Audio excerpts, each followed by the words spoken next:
Now at 11 and streaming on CBSN Bay Area, we're just hours away from hearing California's guidelines for phase 2 of reopening. But some Bay Area leaders are suggesting they won't be ready to follow that schedule. Good evening. I'm Ken Bastida. And I'm Elizabeth Cook. KPIX5's Joe Vasquez is in San Francisco, where the mayor hinted at her reservations to lift restrictions.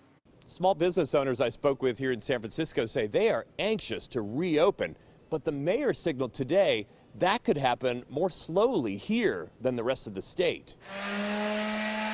Janine Kirtland is finishing up renovations on AB Fits, a small clothing store in North Beach. She's hoping she'll be able to reopen, possibly with curbside service, in just a few days. We are so ready to get back to business. All of California awaits the new so-called Phase 2 guidelines that Governor Gavin Newsom says he will lay out tomorrow to go into effect on Friday.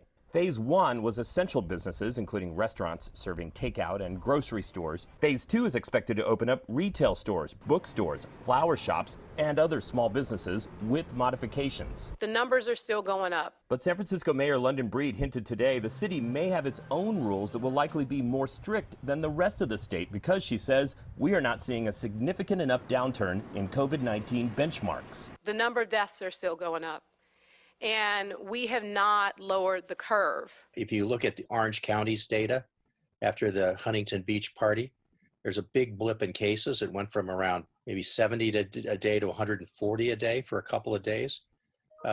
These things have consequences. It's obviously going to be hard just because we were under it before anybody too, but that's San Francisco. There's just more people here and we got to be careful.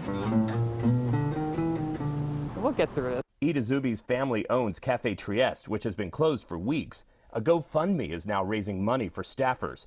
The plan is to reopen Monday, but Ida says she's still not sure whether her retail shop next door will be allowed to operate under the city's new Phase 2 guidelines. People are a little frustrated because it's hard being locked up for 2 months. But, if the safeguards weren't there, this could be a lot worse. We have to look at the big picture. Joe Vasquez, KPIX 5.